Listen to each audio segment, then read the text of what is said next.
This is Jazz I'm Big Paul from Killing Joke. for Bay Area Rocks. Bay Area Rocks.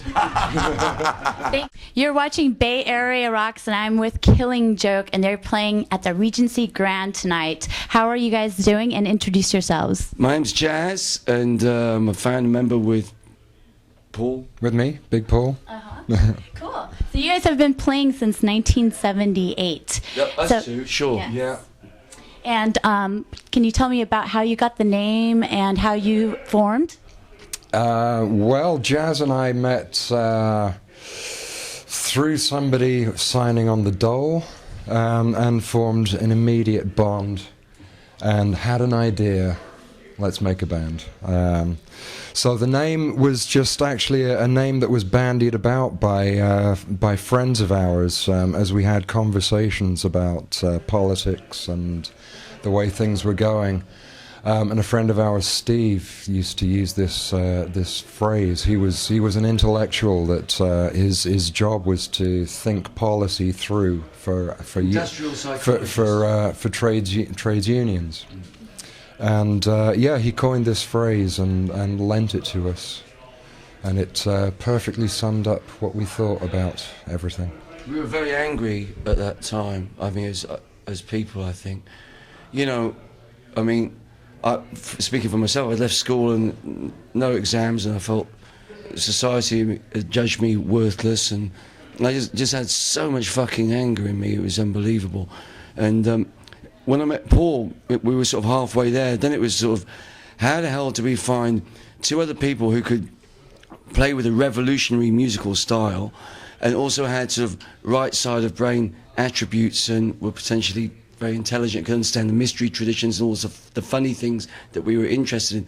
And it was almost a too tall an order to find those two people.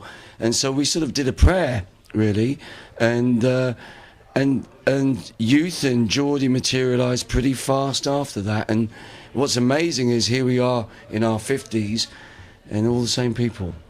Yeah, that's definitely amazing, especially like keeping it all together and keeping true to the music and the form of what you guys started for. And still angry. And still angry, but having beautifully angry music and melodic music and music that says something political and social about that. So talk about your new album, The Absolute Descent. Well, the title says it all. There's a lot to dissent about.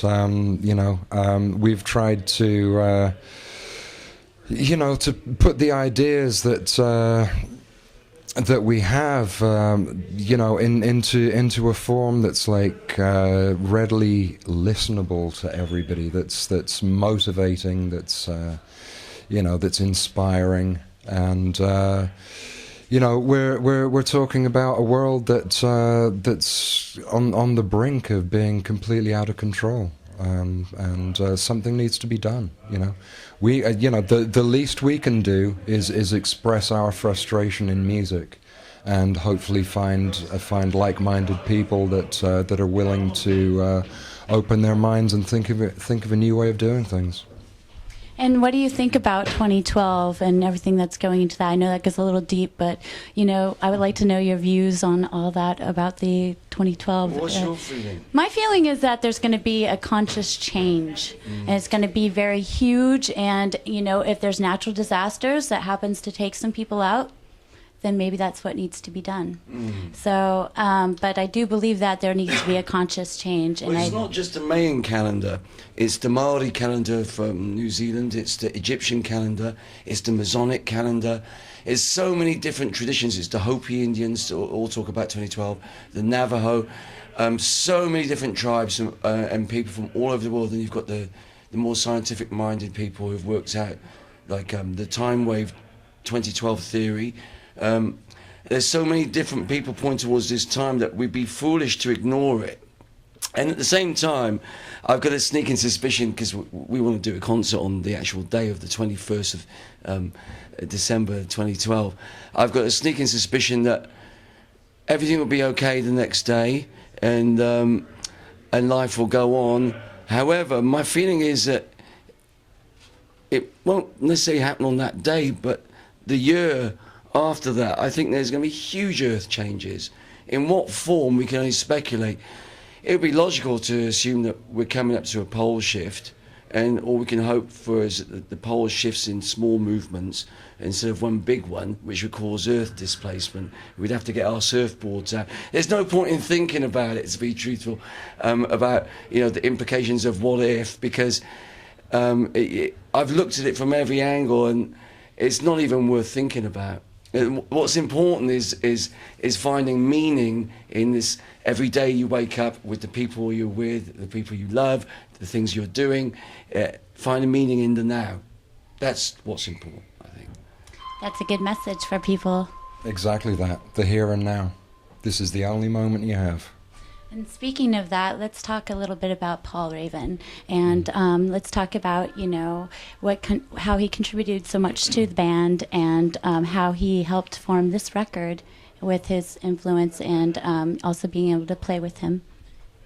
Yeah, well, if you can think back that when Youth left in '82, Raven came, and it's a funny thing. If I often think about it. If I hadn't gone to Iceland, I wouldn't have been a composer. Youth wouldn't have been a producer, and certainly all of us wouldn't have met Paul Raven. So it's a funny thing. What did he add? I think after Youth, it was a very, very hard thing to do to follow up Youth on the bass, because we're such a sort of family unit, and Youth's got such a strong character. But Raven did. That's the thing. He made his own sound and his own way, and he actually cut a career for himself after Youth, which was almost impossible to do. And he was so loved by everybody. He was a person of the street. He was a guy of the street. I mean, if he was at this gig now, he'd have already been out, met everybody on the street, brought them back in, be smoking joints with them in the other room right now. And what can I say about the guy? We miss him so much. He was one of those guys that just made you laugh and laugh and laugh all the time. And he was a rogue. He was a complete rogue. There are lots of sad things about it. Like, one of the things I can reveal is that he knew he was going to die 6 months before he passed. And I've collected all the SMSs and to people as he knew he was approaching the date where he was going to pass. And they're all uncharacteristically emotional and quite tearful, and telling everyone he loved them. He had two sort of very disturbing dreams. One that I know that affects him profoundly, where he saw all his ex-partners at his funeral, and he was so disturbed by this. And then a couple of days after this, his girlfriend's sister, she had the same dream, and he took it really seriously after this. And I think Paul knew he had something wrong with his heart. I mean, I don't think I know, because he couldn't lay on a bed for the last 8 years. I knew him flat, because he'd get heart palpitations. And it could have been saved by him just going on statins and checking it out and sorting it out. It upsets me so much. I keep thinking, if we kept him in Prague, he'd still be with us alive now. I have all these thoughts, and of course it hit me harder than my own father passing, to be honest. And I just cried for days and days, and I guess you must have too. We all did, everyone just... but it brought us all back together in Geneva. What gives me a lot of comfort is that we all used to live in Geneva in Switzerland, and Paul made it back there. It was a kind of neutral territory, Killing Joke territory, and he kind of made it back there. He was on a dodgy passport, and he thought he'd been rumbled, so he went it down to South America, and then he hit back to Geneva after that, and I think he just went... when he got back to Switzerland, and it was a good way to pass, and it brought all of us together. And at the funeral, I felt Paul completely conscious with us all. I know he didn't like the crematorium bit, but he liked the bit after that when we were all partying. Right? So he'll probably be on stage with you guys tonight, even though he's not physically here. He will be. He will be, and he was certainly in the studio when we were recording the record. How long did it take you guys to record the record?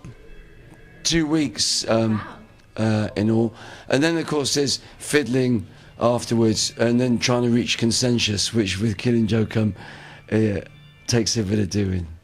Awesome. Awesome. So let's talk a little bit about the comic book, The Killing Joke. And also I saw one of your interviews about Heath Ledger and everything like that. I'd like to talk a little bit about that and how that comes into play with the comic book and have you talk to Heath Ledger himself. The comic book started in the 80s where we got this strange request from this chap called Brian Bollard, who was doing The Killing Joke for DC Comics, and he wanted some profile shots of my big nose before he started sketching. And then these guys, Bollard and his friend, they became the advisors to the film of The Dark Knight. And connected to this was Johnny Hinkleton, who's a guy who did the artwork for 2000 AD, who was on the recording, etc., etc. Anyway, what happened was they managed to get a load of footage of when I was fat, overweight, and drunk to Heath Ledger, which he kind of modelled some of his antics on, which is quite a repulsive thought when I think about it. But actually, when I do see him, I realise that I'm looking at an aspect of myself when I'm animated, and it kind of went like this. It's interesting to note that Jack Nicholson warned him about taking the part on, that he had psychological problems after taking the part on.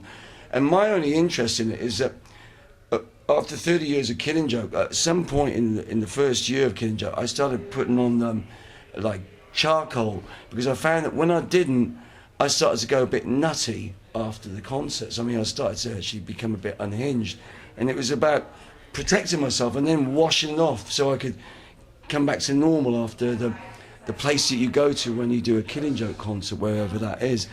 And this putting on the mask and taking it off, I know it's helped me keep a sort of balance over the years. It wasn't really about what I looked like on stage, because I think loads of people have used masks, but it was this Harlequin or Joker archetype, and this energy that surrounded the band, that I started noticing that certain characteristics with, and I do feel that I could have helped Heath Ledger with my experiences, and that he didn't have to sort of go like that. And I think it's a dangerous thing, this Joker archetype.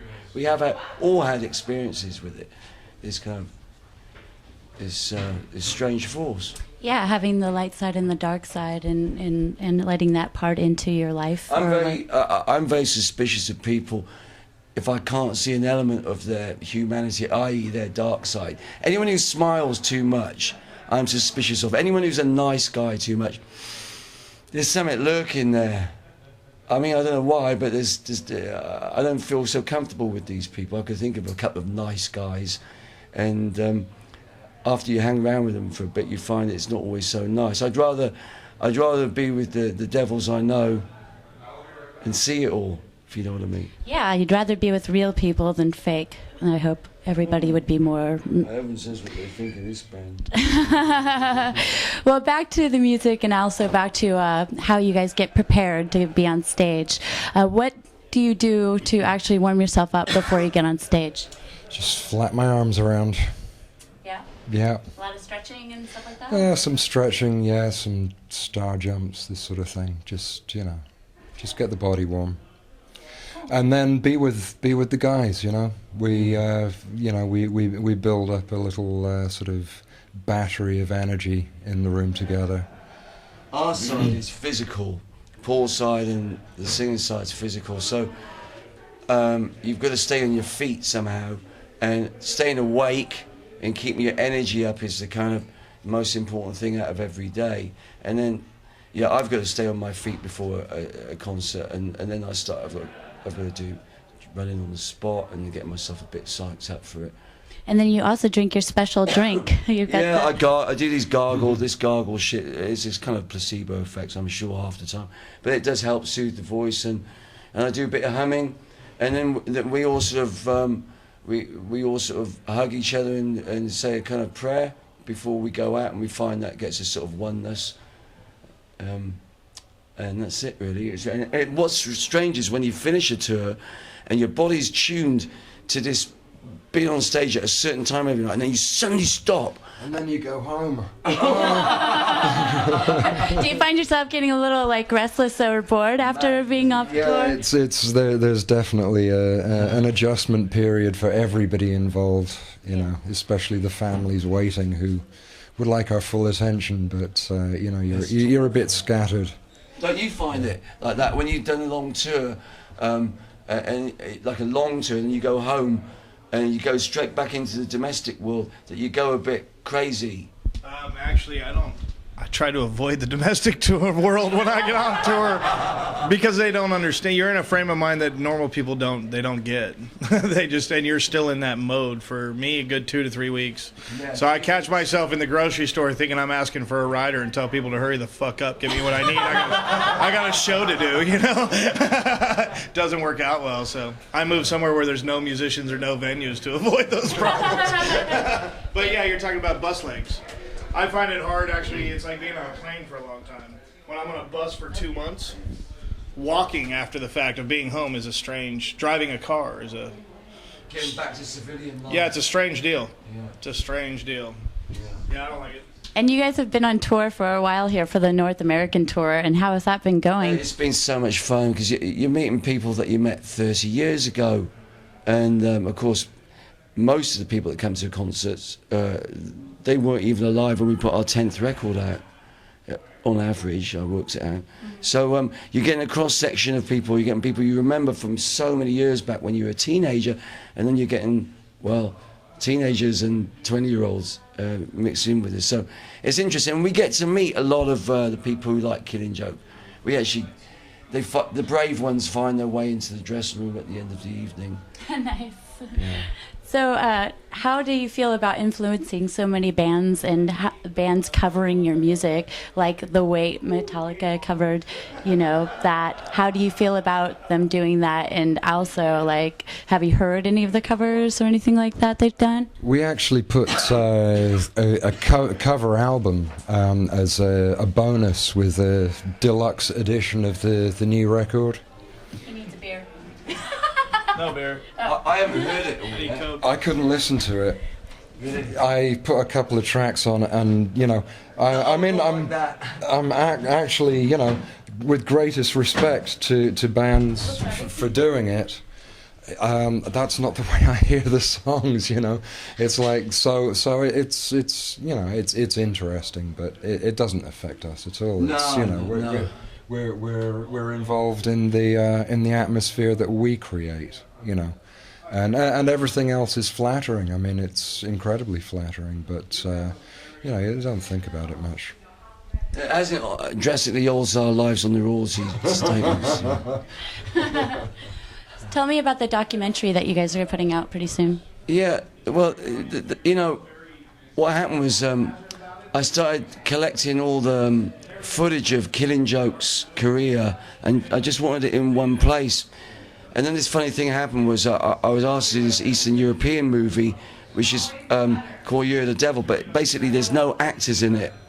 And this Czech director got all the famous people in the folk scene in Czech Republic and did this film that went through the stratosphere in Czech Republic and Eastern Europe. And I thought to myself, wow, if you could take the same idea and make it international.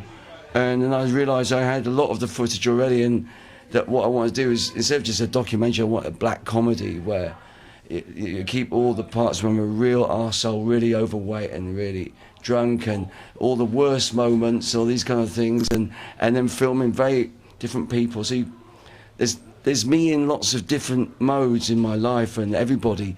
And we've made a sort of pattern out of this, if you like. It's kind of, how do you say, black comedy at best. Cool. And what's it going to be called? The Death and Resurrection Show. And when is it coming out? Next year, I hope. What I want to do, the next thing is, again, the most difficult thing with Killing Joke is getting consensus. We've all got to like it. We've all got to make suggestions of where it should go off, or what we don't like, and we've got to get to this point, which it takes time. And is it true that you all help with writing the lyrics and everything like that? Paul and me do it. Oh, yeah, that's right. The others are invited. You're invited, but it's just us. Right on. And what does the future hold for Killing Joke? Wow, the future of Killing Joke is really one day at a time. You know, this is there's no scheme here. You know, we're really enjoying what we're doing right now. We're enjoying being back with each other. It's magic. I mean, after all this time, you know. So you know, take it as it comes. Really. But it's been this far, and even when people like Raven and Paul have taken a sabbatical from Killing Joke, they've always been very much. You can feel them next to you, right? And everyone knows everything that everyone else is doing as well, in between all that time. So none of it comes as a great surprise. And my feeling is, as long as we're all on two legs and alive, that we're going to be marching. You know, we've spent more time with each other than our own families, and we've given over half our life to this project that's driven by everyone's love. You know, it's not for the money. Yeah, that's for sure. So what festivals do you guys like to play, or what festivals have you played that are coming up, or the festivals that you like? We did some great ones last year. We did Hellfest, and we went on just before Marilyn Manson and kicked his sorry ass, I'd say. And we rocked out and took the whole place. We seem to rise to the competitive thing when we do the festival thing. If we're on before someone, there's always the opportunity that we can like smash them into the ground. And I think we all sort of thrive on this thing. So we'll be doing as many festivals as everyone can do. You know, Youth's a solo father, so he's always got the problem with his children. He had his children much later. So we always work around each other's, what we've all got to do, and if we can, and we managed to do it somehow, actually. That's great. Yeah. Awesome. What about you? What's your favorite festival? I really liked Hellfest. I really did. I mean, it was really weird for us to play there though, because it's 3 days of full-on death metal. You know, the Cookie Monster was out in full force. You know, and then we come on playing this sort of weird disco punk stuff, and it was just like so incongruous. But it was a massive relief to everybody. I felt, you know, it was just like, wow, this is just so different. Absolutely memorable. That's one of the reasons why I really liked getting into your guys' music, was because I could dance to it. And, you know, I like all spectrums of music, and you guys bring that to the table. You know, I mean, I played personally myself in goth bands, industrial bands, and metal. So it's really cool that, you know, I can go out there when you guys are going to play soon and dance to it, too, and get into the music. Well, in saying that, you'd be surprised how people are limited by their stereotypical idea of when you go to a concert. If it's punk, you pogo, and if it's this, you do this, you respond like this. If it's a heavy metal band, you do this. But when they see us, they don't know what to wear, never mind how to dance, or it just breaks all notions of stereotyping. In fact, when you get the four of us in one photograph, it doesn't look right. You know, and when you go into a record shop, you don't know where to find Killing Joke, whether it's in the rock and pop, whether it's in punk or metal. And the same with when you get a concert when people aren't so used to Killing Joke, they don't know how to respond. It's not death metal, it's not punk, it's not. And I like this. I like it that it's outside of this category thing, and they haven't managed to pigeonhole us right the way down to the point where people, they move to it, but they don't know really what they should be doing. I think that's good, because then it actually opens you up to more people to be into the music than just categorizing yourself or labeling yourself. Or the first wave of punk rhythmically was so dull. 1, 2, 3, 4. I mean, I didn't get off on that. I like the slam and the energy of the guitar, but when the second wave came, when there was groove and rhythm in it, I was seduced, and I think we all were. And I think that disco element that you're referring to, yeah, we'll have more of that dance element on the next album as well. Sweet. I have one more thing to say to you before you guys go on stage, because I know you have to prep for that. My friend Rob Dukes is the singer of Exodus, and he actually, on Facebook today, I told him I was interviewing you guys, and he's playing, here, I've got to find out where the Tuska Festival with you guys. And he's sharing this stage with you Where's guys. That? I don't know when it is. He didn't write when it was. But We're playing a festival.